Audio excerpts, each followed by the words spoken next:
शक्तिदर्पण टेलिभिजनको साप्ताहिक कार्यक्रम साझा मञ्चमा यहाँलाई हार्दिक स्वागत गर्दछु। म भानु जोशी। हामी यो कार्यक्रममा विभिन्न क्षेत्रका व्यक्तित्वहरू निम्त्याउने गर्दछौँ र समसामयिक विषयवस्तुमा संवाद गर्ने गर्दछौँ। आजको संवाद हामी पृथक धारतिर गइरहेका छौँ। समाजमा नशा सेवनले के हुन्छ र यसले पार्ने प्रभावहरू के हुन्छ, यसलाई सुधार गर्न के गर्नुपर्छ र नशा घर घरको दशा भनेर उल्लेख भएको एउटा महान नारा बोकेको एउटा संस्था छ। त्यो संस्थाका कार्यकारी निर्देशकसित हामी आजको संवाद जोड्नेछौँ। तुलसीपुर 19 बिजौरी दाङ स्थित नयाँ पाइला पुनर्स्थापना केन्द्रका कार्यकारी निर्देशक, अघि पनि भन्यौं हामीले, सुरेश भुषाल हामीसित हुनुहुन्छ। सुरु गरौँ उहाँसँगको संवाद। यहाँलाई कार्यक्रममा स्वागत छ। कहिलेदेखि यो संस्थाको स्थापना गर्नुभयो? हामी 2071 साल माघ 21 गते यो संस्था जिल्ला प्रशासन कार्यालय दाङमा विधिवत रूपमा दर्ता भई सम्पूर्ण गृह मन्त्रालय, समाज कल्याण परिषद, विभिन्न सङ्घ संस्थामा आबद्ध रहेको छ। यसका मूलतः जुनसुकै संस्था पनि स्थापना गर्दा एउटा उद्देश्य रहने गर्दछ। यसको मूलतः के हो उद्देश्य? मूल उद्देश्य भनेको विकृति, कुलत, नशा, लागु पदार्थ दुर्व्यसनमा फँसेका व्यक्तिहरूलाई अब सुधार, पुनर्स्थापना गराउने, समाजमा पुनर्स्थापित गराउने हाम्रो मेन उद्देश्य हो। र साथसाथमा यसको चाहिँ नि अझै फोकस हामी अहिले केतिर लागेछौँ भने यो कलेज स्कुल लेभलका विभिन्न युवा वर्गहरू व्यापक रूपमा एउटा चाहिँ नि कुलतमा फँसेको र उहाँहरूलाई न्यूनीकरण गर्नको लागि हामी सचेतनामूलक कार्यक्रम विरोध रूपमा गरी युवा पिँढीहरू बचाउने हाम्रो उद्देश्य, मेन उद्देश्य नै एउटा युवा पिँढीहरूलाई कुलतबाट बचाउनु। युवा पिँढीलाई कुलतबाट बचाउने उद्देश्य। मूलतः फेरि यो कुलत भनेको नराम्रो लत होइन। कुलतमा मान्छे कसरी पुग्ने गर्दछ? यस्तो हो, के भन्छ यहाँको अनुसन्धानले? हाम्रो अनुसन्धानले के भन्छ भने अब क्षणिक आनन्द, यो नशाको एडिक्सनमा पुग्ने के कसैले पनि सुधार गृह पुनर्स्थापना केन्द्र जानुपर्छ भनेर कसैले पनि सेवन गर्दैन।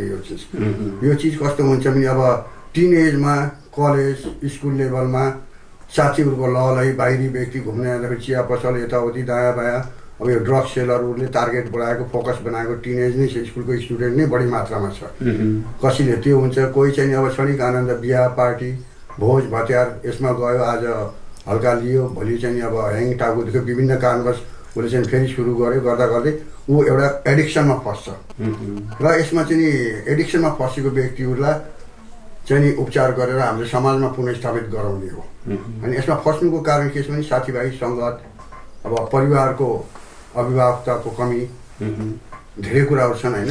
यो फस्या छ, दुर्व्यसनीमा फस्या छ अथवा कुलतमा फस्या छ भनेर अभिभावकले कसरी थाहा पाउने? त्यसका लक्षण के हुन्छ? यसको दुर्व्यसनीको लक्षण के हुन्छ भने अब राति अबेरसम्म घर नआउने, स्कुल कलेजबाट बिदा लिने, परिवारलाई जानकारी नहुनु, घरमा पैसा हराउनु होइन, अब सधैँ ढोका बन्द गरेर कमरा बन्द गरेर भित्र बस्नु, र उसको कुरा गर्दा उसको हात शरीर काम्नु, अबेरसम्म बिहान उठ्नु, उसको सरसफाइ राम्रोसँग नभएको, उसको कपडा मिलेर नलगाएको, धेरै प्रकारका लक्षणहरू यसको छ एडिक्सनमा फसेको होइन। अब पढाइमा रुचि नदिनु, स्कुल जान्छु भनेर घरबाट जानु, स्कुल नगइदिनु होइन, धेरै कुराहरू नै लक्षणमा यसमा सुरुको अवस्थामा फस्ने लक्षण। यति बेला अभिभावक केमा बढी चनाखो हुनुपर्छ त आफ्नो बालबच्चाप्रति? वास्तवमा अभिभावकले यतिखेर समय साँझ पख या कहिले पनि यतिखेर समय आफ्नो परिवारको बालबच्चाहरूलाई दिनु अति आवश्यकता नै छ। उसको कुरा सुनिदिने, सबै आफै मात्रै जान्नेछु भन्ने नहुने है। परिवारले चाहिँ बालबच्चाहरूलाई यदि पैसा दिएको छ, उसले चाहिँ वास्तविक कहाँ दुरुपयोग गर्यो, यदि ऊ घरमा आउँदैन भने वास्तविक ऊ थियो कहाँ, स्कुल कलेज टाइममा गएको छ कि छैन, स्कुल कलेजहरूले बोलाउँदा अभिभावक उपस्थित भइदिने, उसको केटाकेटीको चाहिँ सबै गतिविधिहरू बुझ्ने होइन, त्यहाँबाट नि प्रश्न हुन्छ नि। यिनी कुराहरू त धेरै अभिभावकले ध्यान दिनुपर्ने कुरा भए। दुर्व्यसनी अब सामान्य नशाबाट फेरि जटिल किसिमको नशासम्म पुग्छ कि एकै फेरा जटिल किसिमको नशा? त्यो यस्तो अब सामान्य हामी के अब संस्थाले सामान्य नशा केलाई मूल्याङ्कन गर्छ अथवा जटिल किसिमको नशा सुधार गृह ल्याउनै पर्ने नशा केलाई भन्छ? कस्ता खालका तपाईँ कहाँ ट्रिटमेन्ट उपचार गर्न आउँछ? त्यो यस्तो हो सर, कस्तो खालको चाहिँ नसा भनेको जटिल र सामान्य भन्ने कुनै पनि नसा हुँदैन सर। र एउटा सुधारगिरी आउने भनेको एउटा दुर्व्यसनमा फसेको। पहिला कुरा त दुर्व्यसन भनेको के हो भन्ने कुरा हामीले बुझ्नु पर्यो। उसको दिनचर्या त्यो नसा सेवन गरेकी नबित्ने व्यक्तिलाई दुर्व्यसनी भन्दछ, ताकि ऊ नसाको बिना बाँच्नै सक्दैन। अब उसलाई चाहिँ बाहिरको समाज चाहिँ नि नसा सबैभन्दा समाजभन्दा प्यारो नसा लाग्यो। समाजमा आफ्नो प्रतिष्ठाको कुनै आश नहुने, कुनै लाज नहुने है, घर परिवारको कुनै पर्वाह नहुने होइन, त्यो भनेको एडिक्सनमा फसेर। नसा भने सानो र ठुलो हुन्न, नसा नसा नै हो एउटा कुरा। अब र यो कसरी व्यापक रूपमा ठुलो रूपमा पुग्छ त भन्ने कुरा म एउटा सिम्पल उदाहरण दिन्छु र सबैलाई थाहा पाइन्छ। एउटा बच्चा जन्मिन्छ है, सुरुमा फर्स्टचोटि उसको मम्मीले चाहिँ उसको दुधको निप्पल र उसलाई मन्टोले मुखमा राखिदिन्छ र खुवाउँछ है।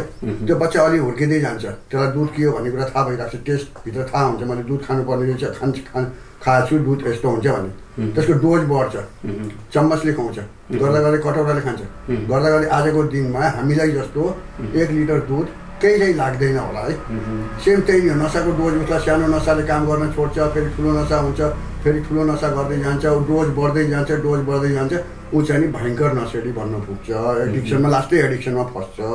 त्यसलाई नै हुन्छ नसा भनेको। अब चोर त चोरै हो नि, सानो चोर पनि ठुलो चोर, सानै चोर चोर्दाखेरि भनेको मतलब अब रक्सीबाट सुरु गरेको, मादक पदार्थबाट सुरु गरेको, पाइजाम जस्ता, नाइट्रोसन जस्ता अब ड्रग्स, विभिन्न मेडिसिन पनि भनौँ, हेरोइन, कोकिन जस्ता तिनी जटिल किसिमका नसाहरू सम्म पुग्छ नि मान्छे।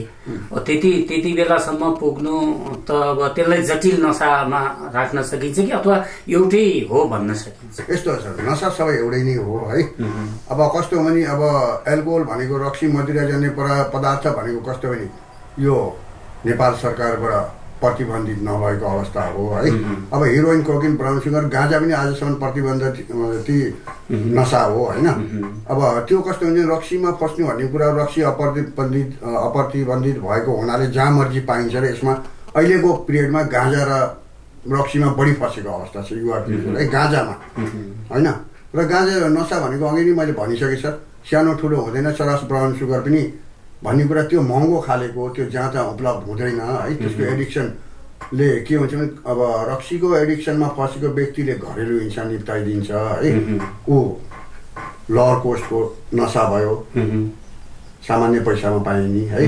गाँजा त्योभन्दा अलि माथिको 200-300 रुपियाँ लाग्ने भयो है, त्यो प्रकारको नसा भयो। अब ब्राउन सुगर, हिरोइन भनेको अब ठुलो मात्रामा उसलाई पैसा आर्थिक चाहिएको हुनाले यसले चाहिँ के हुन्छ भने उसले अरेन्ज गर्नुको लागि ऊ सामाजिक अपराधी बनिन्छ।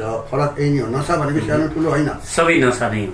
सबै नसा। यो नसाले घर परिवारलाई बर्बाद बनाउँछ, समाजलाई भन्नाले यो कस्तो किसिमको प्रभाव पारे हुन्छ घर परिवारमा र समाजमा? यो नसाले, नसा सेवन गर्ने व्यक्तिहरूबाट समाज प्रभावित, घर परिवार धेरै प्रभावित छ नि, आतंकित छ है। नसाबाट नि यो जति पनि आजको डेटमा यो विश्वमा क्राइमहरू भएको छ बढी मात्रामा नसाको कारणले नै भएको छ। बाबुले छोरी बलात्कार गर्यो अरे, बिहान जाँदा फेरि एक्सक्युज है, सरी होइन। ऊ नसाको तालमा चाहिँ उसको स्मरण अवस्थाहरू घुमेको अवस्था है, उसले right decision, what is right and what is wrong भन्ने डिसिजन लिन नसकेको अवस्था, त्यो कारणले नै हो नि। नसाले पुरा शरीर आत्मा लट्ठाइदिन्छ, उसको सोच्न शक्ति, विचारहरू ह्रास आइदिन्छ है, त्यो कारणले नै। उसले अब म सही कि गलत भन्ने उसले डिसिजन लिनु, उसको अगाडि जे नि आयो त्यो चाहिँ नि उत्तेजनामा को पिरियडमा जे पनि आयो त्यही नै भयो नि। कसैलाई चाहिँ अब नसा खाएर गएर फल्न चाहिँ नि लुट्यो अरे, बाइक एक्सिडेन्ट भयो अरे, नसामा चलाएको थियो अरे भन्ने सबै नसा हो। नसा सानो ठुलो कोही पनि हुँदैन हेर्नुहोस्, नसाले आत्मा मारिदिन्छ, उसको चाहिँ स्मरण, के राइट के रङ सोच्न शक्तिमा ह्रास आउँछ, उसले राइट डिसिजन र रङ डिसिजन लिन सक्दैन उसले होइन। त्यो कारणले चाहिँ नि घटनाहरू गर्छ। जुन नसा खाए पनि आखिर अपराधी त्यो गरेकै छन् त, चाहे सामाजिक अपराधी होस्, चाहे घरेलु अपराध होस्, चाहे जे पनि अपराध त अपराध हो नि। त्यही हो, धारा उपधारामा कमी बेसी होला, यो गरेकोलाई यति सजाय, त्यो ऐन कानुन अब त्यो अदालततिरको कुराहरू भयो, न्यायपालिकातिरको कुराहरू भयो होइन। नसा नसा हो, समाज परिवारलाई नसाले नै बर्बाद पारेको छ एकदम। अब तपाईँ कहाँ कस्ता किसिमका उपचारहरू गर्नुहुन्छ? एउटा थुन्ने, बन्द कोठामा राख्ने मात्रै हुन्छ अथवा यहाँ ल्याइसकेपछि केही तपाईँले गर्नुहुन्छ? यस्तो हुन्छ भानुजी, छुनेर बन्द कोठामा राखेर त्यसलाई कुटेर पिटेर यातना दिएर सुध्रिन्थ्यो भने त किन परिवारले चाहिँ मासिक रूपमा चाहिँ एउटा हाम्रो नागरिक वडापत्रमा तोकेको पिस होला, कसैले थोरै बुझाएर, कसैले धेरै बुझाएर, कोही निम्न वर्गको होला, कोही चाहिँ स्थानीय तहबाट सिफारिस आएको होला, त्यो आफ्नो ठाउँको कुरा छ। थुनेर कुटेर पिटेर उसलाई यातना दिएर सुध्रिन्छ भन्ने मैले मान्दिनँ, किनभने म पनि एउटा पूर्व दुर्व्यसनी हो। चाहे मैले पनि नसा नै खाएको, चाहे जेसुकी खाएँ, त्यो आफ्नो चोइस अफ केमिकल जे मर्जी थियो, मेरो रोजाइ जेसुकी थियो होइन। तर म पनि पूर्व दुर्व्यसनी, मैले पनि समाजमा इफेक्ट असर पारेकै अवस्था थियो। समाजलाई नपारे पनि तर घर परिवारलाई त असर पारेकै अवस्था थियो नि। धेरै प्रकारको असर पार्छ होइन। अब कस्तो प्रकारको उपचार पद्धति हाम्रोमा छ भने हाम्रोमा एनएको 12औं पाइला पद्धति अनुसार सम्पूर्ण दृष्टिकोणबाट, जस्तै भावनात्मक, सामाजिक, मानसिक, व्यवहारिक सम्पूर्ण पाटामा यहाँ चाहिँ नि कोर्स हुन्छ। दैनिक कक्षा सञ्चालन गरेर हामीले चाहिँ उ गर्छौँ। अब मानसिक सन्तुलन, ड्रग्सले, गाँजा र रक्सी खाएको मान्छे, कुनै पनि ड्रग्सले मानसिक सन्तुलन गुमाएको, ऊ चाहिँ नि एक्लोपनामा गएको या डिप्रेसन भएको व्यक्तिहरूलाई हाम्रो डाक्टर मोहन बेलवासी संस्थाको बोर्ड मेम्बर नै हुनुहुन्छ, psychiatric, neuro psychiatric, Nepalgunj medical कलेजको डाक्टर हुनुहुन्छ। र हाम्रो 5 नम्बर प्रादेशिक हस्पिटल लुम्बिनी यो तुलसीपुर अञ्चल हस्पिटलको चाहिँ हाम्रो दोर्नावली यहाँको स्वास्थ्य सल्लाहकार हुन्छ, स्वास्थ्य सहायक नै हुनुहुन्छ है। उहाँहरूले हेर्नुहुन्छ। उहाँहरूको अनुरूप उसलाई चाहिँ सुरुको अवस्थामा अब विड्रल हुने भनेको मुर्छा पर्ने, हात काम्ने, शरीर काँप्ने पुरै है। अब जटिल अवस्थाहरू आउँछ। त्यो क्रममा उहाँहरूले आफै कोअर्डिनेसन गरेर एक आपसमा अब चाहिँ डाक्टर मोहन बेलवासी, डाक्टर दोर्नावली उहाँहरूले या त्यस्तो कोअर्डिनेसन गरेर मेडिसिन दिनुहुन्छ, अब उपचार गर्नुहुन्छ। त्यो अवस्थामा यदि हस्पिटलले लानु पर्यो भने हाम्रो पहिलो प्राथमिकता भनेको 5 नम्बरको लुम्बिनी प्रादेशिक हस्पिटल हाम्रो राप्ती तुलसीपुरमै छ होइन। उहाँ नै हामी लान्छौँ। उहाँहरूले हामीलाई प्राथमिकता दिनुहुन्छ। एउटा सुधार गृह पुनर्स्थापना केन्द्रलाई पहिलो प्रायोरिटी जहाँ पनि छ हामीलाई दिनुभएको छ। अब आशावादी पनि छ, भविष्यमा पनि यस्तै हुन्छ भन्ने हामीलाई सबै तहबाट एउटा चाहिँ नि प्राथमिकतामा राख्नु भएको छ। अब एकै फेर छोड्न सकिन्न। नसामा फसेको मान्छे बिस्तारै बिस्तारै छोड्नुपर्छ, अलिअलि थोरै खाना दिनुपर्छ भन्ने पनि गर्छन् नि, त्यो पनि हुन्छ थोरै। मेरोमा यो गेटबाट भित्र आइसकेपछि सर उसको शरीरमा भित्र जति नै थियो बाहिर सेवन गरेर आएको होइन, त्यो मात्रै नै हुन्छ। मेरो यहाँ त्यो हुँदैन। मेरो यहाँ सबै डक्टरको रेखदेखमा हुन्छ सबै कुरा है। गाह्रो हुन्छ, अघि नै भने नि मैले, गाह्रो हुन्छ। छोड्दाको अवस्थामा घरमा हुन्छ भने मृत्युसम्म हुने भइदिन सक्छ है। धेरै कुराहरू छन्, त्यो डक्टरको निगरानीमा हुन्छ सबै कुराहरू। मेरो यहाँ थोरै धेरै भने मेरो लागि यो मन्दिर हो। मेरो यो भित्र चाहिँ नि नसा सेवन गरेर जो उपचारमा आएको व्यक्ति मात्रै आउँछ, नत्र नसा सेवन गरेर त कुनै व्यक्तिलाई त्यो गेटबाट भित्र मेरो कम्पाउन्डभित्र एलाउड पनि छैन सर, नर्मल व्यक्तिहरूलाई। त्यो कुरा हो, त्यस्तो हुँदैन। सबै डक्टरको रेखदेखि उपचार गर्नुहुन्छ। अब भावनात्मक कुराहरू भन्नुभयो, काउन्सिलिङका कुराहरू कसरी गर्नुहुन्छ? मेरो यहाँ साइकोलो एउटा हाम्रो शैलेश शर्मा सर हुनुहुन्छ। पहिला चाहिँ उहाँ पनि एउटा पूर्व दुर्व्यसनी नै हो है। उहाँले दुर्व्यसनमा आफूले उपचार लिइसकेपछि उहाँ चाहिँ आश्रा सुधार गृहमा पहिला आफूले उपचार लिएपछि उहाँ चाहिँ आश्रा सुधार उहाँले उपचार लिइसकेपछि फेरि चाहिँ उहाँले यही सम्बन्धी दुर्व्यसन सम्बन्धी उहाँले साइकोलोजीमा डिप्लोमा गर्नुभयो। उहाँ मास्टर पनि हो, मतलब मास्टर गरेको व्यक्ति पनि है। उहाँ चाहिँ आश्रा सुधार गृहमा लगभग 5-6 वर्ष सर्भिस गर्नुभयो, काउन्सिलिङ, एडिक्सन काउन्सिलिङको काम नै गर्नुभयो। त्यसपछि उहाँलाई मैले धेरै रिक्वेस्ट गरेर अहिले पहिला हाम्रो बसन्त पुन सर अरू हाम्रो यहाँको अरू रिकभरी चाहिँ म पनि एउटा काउन्सिलर नै हो है। मैले पनि यसमा ट्रेनिङ लिएको हो है। अब त्यसमा हो होइन, त्यो मसँग पनि सर्टिफिकेटै छ, सबै छ, त्यही नै छ होइन। अब उहाँले चाहिँ आएर उहाँ चाहिँ एउटा साइकोलोजिस्ट एडिक्सन काउन्सिलरको भूमिका मेरो संस्थामा निभाइदिनु भएको छ। ऊ हप्ताको 6 दिन उहाँ आउनुहुन्छ है। हाम्रो मानसिक सम्बन्धी परामर्श दिन हाम्रो डाक्टर मोहन बेलवासी दबाई परामर्श जे पनि छ उहाँको मानसिकको पाटा उहाँले हेर्नुहुन्छ। हाम्रो दोर्नावलीले चाहिँ शारीरिकको पाटा हेर्नुहुन्छ। यदि प्राथमिक उपचार यहाँ गरेर भएन, हामीले चाहिँ रेफर गर्नु पर्यो भने हाम्रो प्राथमिक अघि नै भनिसकेँ मैले, लुम्बिनी प्रादेशिकको 5 नम्बर प्रादेशिक हस्पिटलमा हामी पहिलो रेफर गर्छौँ। र हाम्रो अर्को कुरा, अब सामान्य बिमारीहरू छ भनेपछि हाम्रो 5 नम्बर प्रदेशको आयुर्वेदिक हस्पिटल हाम्रो बिजौरीमा छ। उहाँले एकदमै राम्रो समन्वय गर्नुहुन्छ हामीलाई होइन, प्राथमिकतामा दिनुहुन्छ। उहाँ आफै आएर पनि उहाँहरूले हेर्नुहुन्छ होइन। यो डक्टरी पाटा भनेको डक्टरको पाटाले, काउन्सिलरको पाटा भनेको काउन्सिलरको पाटाले, प्रोग्राम भनेको पिसी छ हाम्रो यहाँ, प्रोग्राम मोबिलाइजर छन्, सबै कुरा। एउटा मेरो यहाँ लगभग 11जना स्टाफ बाई सेलरीमै छन् है। सबैले आफ्नो पाटा निभाउँछन्। कहीँ पनि मन्त्रालयमा प्रधानमन्त्री एउटा हुन्छ भने त्यहाँ विभिन्न मन्त्रालय हुन्छन् सर, होइन, एउटा जनतालाई राहत पाउनलाई के। जस्तै यहाँ उपचारहरूतिर राहत पाउनलाई पनि धेरै कुराहरू छन् सर। यहाँ चाहिँ पुरा प्रोग्राम हुन्छ। पुरा कसरी रुटिन बनाउनु भएको छ? कति बजीदेखि कति बजीसम्म फिजिकलको पाटो अथवा योगको पाटो, अनि त्यसपछि खेलकुद क्लासहरू कसरी म्यानेज गर्नुहुन्छ? बिहान 6:35 हाम्रो चाहिँ वेकअप टाइम हो। बिहान 6:35 हुन्छ, भित्रै 6:35 उठ्ने हुन्छ। उठेपछि उनीहरूले हात मुख धुने यताउति गरेर हामीले चाहिँ 45 मिनट उहाँहरूलाई टाइम दिन्छौँ। त्यसपछि हाम्रो 1 घन्टाको योगा मेडिटेसन क्लास हुन्छ। हाम्रो चाहिँ आयुर्वेदिकबाट आउनुहुन्छ, प्रशिक्षक नै आउनुहुन्छ, उहाँले गराउनुहुन्छ। योग गुरु आउनुहुन्छ। त्यस कहिले पतञ्जलीबाट आउनुहुन्छ, कहिले विभिन्न प्रशिक्षकहरूले हामीले गराउँछौँ। सर एकपालि हामी पनि अब गराउँछौँ, हामी पनि अनुभव उहाँहरूलाई पनि मैले कहीँ पटक PCR रिपोर्टहरू गराएर उहाँसित पनि गराएको अवस्था छ है। हाम्रो अर्को कुरा, हाम्रो अरुण आर्याल हुन्छ, TM ट्रेसिडेन्टल मेडिटेसन भन्छ, भगवती ध्यान, उहाँले गराउनुहुन्छ है। बिहान 1 घन्टाको पाटो त्यो भयो। त्यसपछि हाम्रो नास्ताको टाइम हुन्छ। त्यसपछि आफ्नो सरसफाइहरू आफै गर भन्ने कुराहरू हुन्छ, त्यसको 50 मिनट त्यो टाइम हुन्छ। त्यसपछि हाम्रो चाहिँ नि एउटा काउन्सिलिङ क्लासहरू, विभिन्न इनपुट सबै चाहिँ नि तपाईँको विश्वको सबै रिहेबिलिटेसन सेन्टर पुण्यस्थापना केन्द्रहरूमा हुने एउटा क्लास हुन्छ। त्योभित्र कुनै पनि विषय हुनसक्छ, उसको चरित्र स्तरको विषय हुनसक्छ, चाहे त्यो आध्यात्मिक ज्ञान पनि हुनसक्छ, त्यो परामर्श ग्रुप काउन्सिलिङ पनि हुनसक्छ, मोटिभेसनल ट्रेनिङ पनि हुनसक्छ। त्यो 1 घन्टा 1.5 घन्टाको क्लास, 1 घन्टा गर्दा गर्दा लिँदा 1.5 घन्टा पनि हुन्छ है। त्यो हो। त्यसपछि खानाको टाइममा त्यसपछि विभिन्न मनोरञ्जन क्लास छन्, काउन्सिलिङ क्लास छ। अब प्रोग्राम नबुझेर जुनियर र सिनियरको 1-to-1 छ। त्यसपछि चाहिँ हाम्रो व्यक्तिको भित्रको ठुल्ठुला सिनियर स्टाफहरूसित 1-to-1 छ। कसैको समस्या सुन्ने क्लासहरू छन्। अब सधैँ चाहिँ समस्या नभएको त व्यक्ति नै छैन नि। यहाँ बसेको उपचारर्थीको पनि समस्या धेरै नै हुन्छ नि। कसैको टाउको दुखेको होला, कसैको घोडा दुखेको होला, कसैको फ्र्याक्चर भएर आएको व्यक्तिहरूको रड भित्र चढेको रड दुख्यो होला, दुनियाँभरको हुन्छ होइन। कसैलाई जे विभिन्न पाटाहरू छन् सर हाम्रोमा। बिहानबाट लिएर बेलुकीसम्म हाम्रो क्लासेस चलिन्छ विभिन्न। अब भने नि अघि नै NAको 12 पाइला पद्धति अनुसार सम्पूर्ण दृष्टिकोणबाट सम्पूर्ण दृष्टिकोणबाट यहाँ क्लास हुन्छ। खेलकुद, मनोरञ्जन, आध्यात्मिक ज्ञान, धेरै कुराहरू छन् सर। परामर्श, काउन्सिलिङ, भिजुअलाइजेसनबाट पनि हुन्छ, सबै हाम्रो भिडियोहरूबाट पनि हुन्छ। हाम्रो यहाँ प्रोजेक्टरबाट पनि पढाइ हुन्छ होइन। अब हामीले चाहिँ कतिपय कुराहरू अब यो नार्कोटिक्स सम्बन्धी हामीले कहिले गुगल सर्च गरेर हामीले नबुझेको कुरा पनि धेरै छन् नि सर। सबै नबडी इज पर्फेक्ट, सक्षम त कोही पनि छैन यो संसारमा होइन। धेरै कुराहरू बुझ्नुपर्छ। त्यो हामीले बुझिसकेपछि उनीहरूलाई बुझाउने प्रयास गर्छन्। एउटा समाजमा कसरी चाहिँ उसलाई व्यवहारिक बनाएर र पुनर्स्थापित गराउने भन्ने हाम्रो लक्ष्य नै हो नि सर। र आजको डाटामा हेर्नुहुन्छ भने सायद नयाँ पाइलामा चाहिँ नि पुनः पतन भएर आएको केस पनि खासै तपाईँले मैले त म कहाँ म नराम्रो छु भन्छ र बाहिर बुझ्दा राम्रो हुन्छ। बाहिर समाजमा बुझ्ने पनि 5 नम्बर पर्दैछ नै। अब कति बस्नुपर्छ एउटा व्यक्ति तपाईको आइसकेपछि? मैले जानेको र मेरो अनुभवको कुरामा ठ्याक्कै दिन त मैले अनुभव गरेको छैन सर है।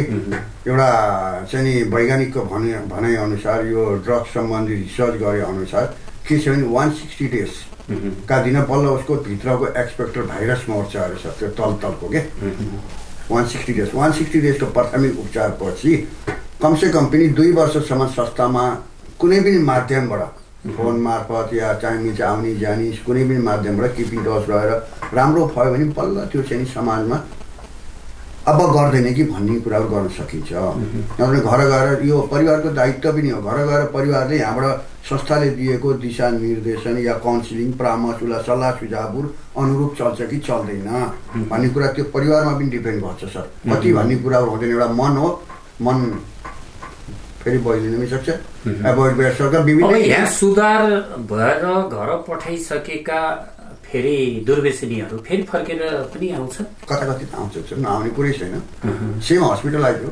हस्पिटलमा पनि परिवारले के भन्छ, तपाईँले डक्टरहरूले भन्नुहुन्छ हजुरले यो दबाई लानु होला, यसरी खुवाउनु होला, यो खुवाउनु होला, चिल्लो पिरो नखानु होला, अथवा XYZ जे पनि होइन त्यो भन्छ। संस्थाले पनि त्यस्तै चाहिँ सबै चाहिँ उनीहरूलाई परामर्श दिएर पठाइन्छ। परिवारले गएपछि अब त सुध्रिस, अब किन जानु पर्यो र? जानु पर्दैन भन्छ। यहाँ चाहिँ तल सुधारे, तल यस्तो गरिस्, हिजोको यस्तो गरिस्, यस्तो गरिस्, उस्तो गरिस् भन्यो भने त्यो झन् नेगेटिभ भएर एउटा मनै हो नि है। 1-1.5 महिनामा पनि फेरि सुध्रिसक्यो भन्ने, अब त्यसपछि लैजान्छु भनेर पनि प्रेसहरू आउने आउँछ। परिवारले बुझ्दैन। पहिला चाहिँ अब रिसको झोकामा अब चाहिँ उसलाई सताएको अवस्थामा उसले चाहिँ नि हामीलाई गुहार्छ। हामी यहीँबाट तुलसीपुर जाँदाखेरि 5 पालि हाम्रो फोन बज्छ सर, चाँडै आइदिनु पर्यो, राति 2 बजे 3 बजे है। त्यसपछि चाहिँ के हुन्छ भने सर उनीहरूले चाहिँ नि त्यो कुराहरू बुझ्दैन है, उसको एक्सपेक्टर मरेको हुन्न। मेरोमा आउने भनेको कस्तो व्यक्तिहरू भने सर कता कति है, प्रायः जस्तो के 80% एउटा गाडी हुन्छ नि, गाडीको टायर पनि पङ्चर छ, फाटेको छ, भित्रको ट्युब पनि 7 ठाउँ पाल परेको छ है, त्यस्तो व्यक्तिहरू। अब त्यो टायर ट्युब पालेर त्यसलाई चाहिँ नयाँ बनाउन सबै कुराहरू गराउन त कति समय लाग्छ भन्ने कुराहरू हुन्छ कि सर, होइन। एउटा जटिल दुर्व्यसन भन्छ, दुर्व्यसनी भन्छ कि त्यसलाई। त्यस्तो व्यक्तिहरू आउँछ, त्यो चाहिँ आएर 1-1.5 महिना त उसको शारीरिक अवस्था बनाउन 2 महिना लाग्छ सर हामीलाई। जबसम्म खाएर बाथरुम टोइलेट पनि बोकेर लिएर जानुपर्ने, फेरि चाहिँ नि खुवाउन पनि उ गर्न पर्ने, त्यसपछि चाहिँ विभिन्न कारण शारीरिक अवस्था बनाउने 2 महिना लाग्छ। त्यसपछि मानसिकतिर जाऊँ, त्यसपछि आध्यात्मिकतिर जाऊँ, त्यसपछि सामाजिक लड्ने पनि हुन्छ सर। हुन्छ, कता पनि नहुने कुरा छैन, हुन्छ नि सर। यो लडाइँ झगडा भन्ने त घरबाट लिएर जे कारागार लिएर पुलिस, तर मेरो यहाँ त्यस्तो अवस्था अझै आउँदैन। किनभने अब यिनी त दुर्व्यसनीमा फसिसकेका व्यक्तिहरूलाई सुधार्ने उपाय भयो। जस्तै यहाँले सचेतनाको काम गर्छौँ भन्नुभएको छ नि, सचेतनाको क्षेत्रमा के काम गर्नुभएको छ त अहिलेसम्म? हामीले वडा स्तरीय कार्यक्रमहरू गरियो, पोहोर विगत सालमा चलायो। अहिले कोरोना भाइरसले यतिकै मध्यम गरेको हामीले त्यति गरेका छैनौँ है। फेरि पनि अभिभावक शिक्षाहरू हाम्रो ड्रग सम्बन्धी है, त्यसमा यस्तो परिवारले गर्ने दायित्व के हो, अब विद्यार्थीहरूले बुझ्नुपर्ने कुरा हो है। अब सामाजिक सञ्जालमा कसरी बस्ने, ड्रग्स डिलरहरूसित होइन, विभिन्न कुराहरू हामीले दर्शाएर वास्तवमा हो ड्रग्स भन्ने के हो, नसा के हो त, केलाई नसा भन्छन् त, यो नसा सेवन कसरी चाहिँ फस्न जान्छ त व्यक्ति, र दुर्व्यसनीको लक्षणहरू के हुन्छ त, परिवारले जान्न पर्ने कुरा या व्यक्तिले जान्न पर्ने कुरा, आफै सेवनकर्ताले जान्न पर्ने कुरा, उसबाट टाढा रहने कुराहरू हामीले बोलाइराखेका छौँ। र अहिले चाहिँ अस्तिको कुरा मैले बताउँछु, यही 15-20 दिन अझै हामीले सुरु गरेका छैन। म र बसन्त बहादुर पुन पनि यो क्षेत्रमा लागि पर्नुभएको थियो। हालाकि उहाँ चाहिँ कुनै चाहिँ नि स्वार्थ भावनाले होइन, हामी पनि कुनै स्वार्थ भावनाले होइन, एउटा चाहिँ सामाजिक संस्था हो, हाम्रो दायित्व। हाम्रै जस्तो हिजोको दिनमा घर परिवारलाई पीडा दिउँ, त्यो पीडा भोलि कुनै घर परिवारले नपाओस्, अभिभावकहरूले नपाउन् भन्ने हिसाबले अस्ति भर्खर राप्ती गाउँपालिका गयो। त्यो सबै राप्ती गाउँपालिकाको स्कुलभरि हामीलाई चाहिँ यो लागु औषध दुर्व्यसन सम्बन्धी पाठ्यक्रमै छ अहिले 11-12मा है। अब यिनी कार्यक्रममा हामीलाई चाहिँ कुनै स्कुलले नरोकोस् भनेर नन अब्जेक्सन सर्टिफिकेट सहयोग सम्बन्धमा जिपर्काबाट हामीले ल्यायो है।